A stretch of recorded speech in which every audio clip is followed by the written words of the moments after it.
And now, Kevin McPherson with your B-Ball Knowledge Bombs.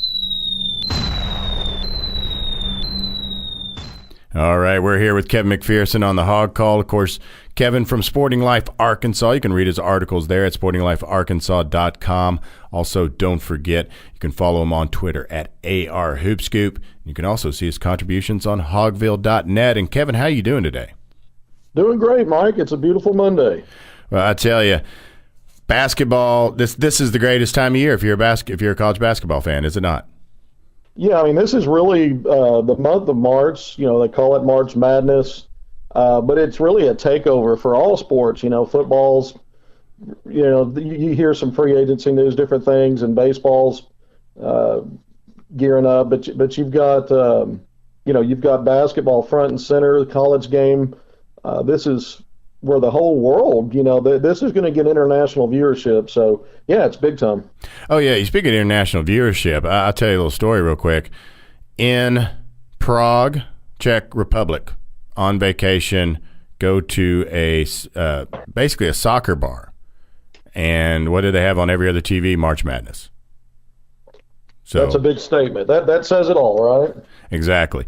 Now, Arkansas, a 7 seed. First question I got for you is SEC tournament. Arkansas beats Florida. Arkansas has 3 more wins than Florida. Florida 6 seed. Arkansas 7 seed. Does that make sense? Well, it does. Based on all these factors the NCAA tournament selection committee is going through, they've started classifying wins a little differently. Up until this season, if you won a game, whether it was on the road or on your home court or neutral side, if you got a top 50 RPI win, that counted as a quality win. They've changed it up a little bit and come up with these different quadrants, quadrant 1, 2, and label them. So if you win a home game against the top 30 RPI, that's a quality quadrant 1 win.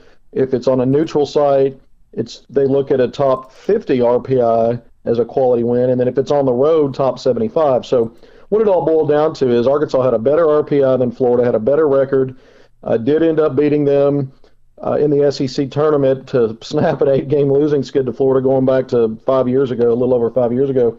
But having said all that, Florida did finish a little higher in the SEC regular season by a game. And Florida, when I went back and looked at it, their quality win against the quadrant 1 teams was 9-5, and Arkansas's record was 6-9. And so, Florida had a better record there. Conversely, a team like TCU out of the Big 12, which had a slightly better RPI than Arkansas, had a better strength of schedule, did not have as many quality wins as Arkansas did, yet they ended up a 6 seed as well. So to answer your question, there is no perfect way to answer it. There is a little bit of, I wouldn't call it a hypocritical selection, but another problem and another hurdle the committee faces when you have an 8-team league in the tournament, one of their principles is they don't want 2 teams from the same conference to meet up sooner than the Sweet 16. And so some of that might have played into it, but the way I looked at it and the way it shook out, Florida obviously a 6 seed. I think TCU was the last 6 seed out of the 4, and I think Arkansas was the first 7 seed. So the committee basically slotted Arkansas right behind TCU, and Arkansas ended up with a 7 seed. And really what all this boils down to, though, Mike, it's about matchups. And that's what you really want to look at. I think Arkansas would have been better off playing closer to home and chance to get fans out, Dallas or Nashville. It really comes down to matchups. Arkansas's never won in the state of Michigan. They're 0-3 there. But, that's, a couple of losses to Michigan, a loss to Michigan State. Butler's 9-1 when seeded 10th or better. So there are reasons to think going out there and playing in the Midwest, closer to home for Butler. They have an outstanding record in these situations. ESPN's BPI Basketball Power Index has Butler rated ahead of Arkansas. They say Butler should have been the 7 seed and Arkansas the 10, and they give Butler a 61% chance of winning. So beauty's in the eye of the beholder. It depends on how you look at this. I think it's a great matchup for Arkansas, and I think Arkansas will win that first game. I guess we can ridicule my prediction here if it goes south, but later on next week. But anyway, I think it's a good matchup for Arkansas. I think had Arkansas been a 6 seed in some of these other situations, the potential in the second round game might not be as good as it is with Purdue. So, there's glass half full, glass half empty. I do think Arkansas deserved a 6 seed. I do think Arkansas probably deserved playing a little closer to home had they been a 6 seed and would have. but I'm not really torn up about these matchups in the second round, and then potentially the third round against a Purdue team who I think Arkansas can play with and possibly win to get to the Sweet 16.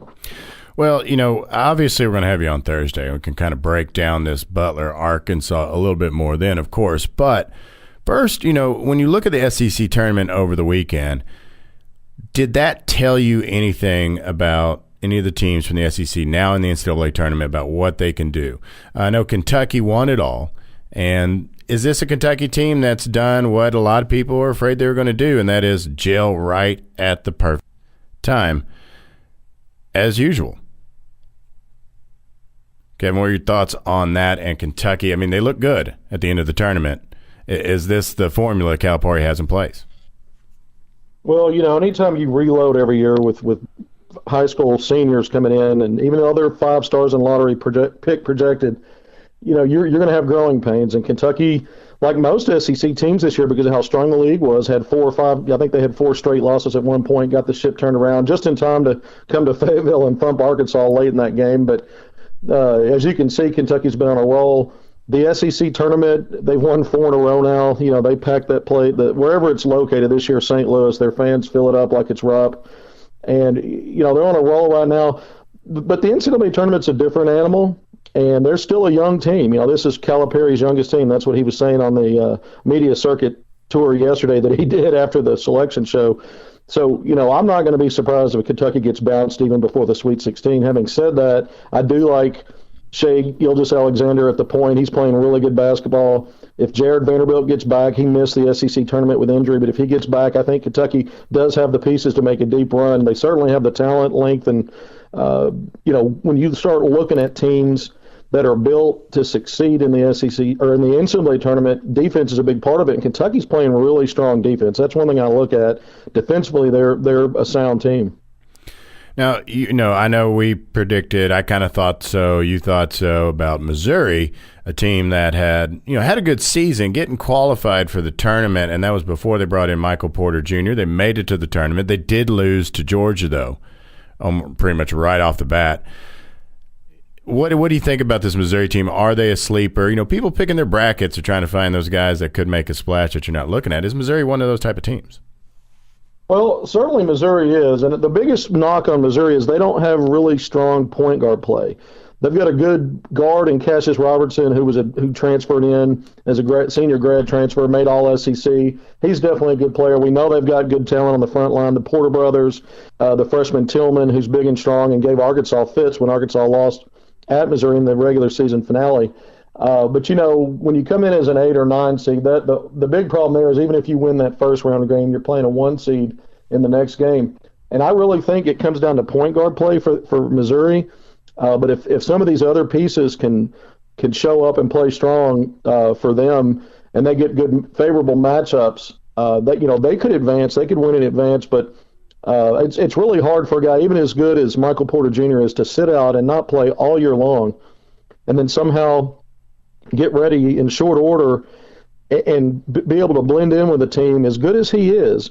To be able to blend in with what the team has accomplished all season without him, that's a little difficult to do. I think we saw that early exit in the SEC tournament to Georgia, maybe as evidence of that, something that we talked about last week, like you said. So we'll see what happens, but I think Missouri's going to have a big challenge, playing a 1 seed if they do advance out of that second round. Anybody else from the SEC? I see a team like Auburn. I see their stock dropping. But is there teams in the SEC who you think stock is underrated going into this tournament?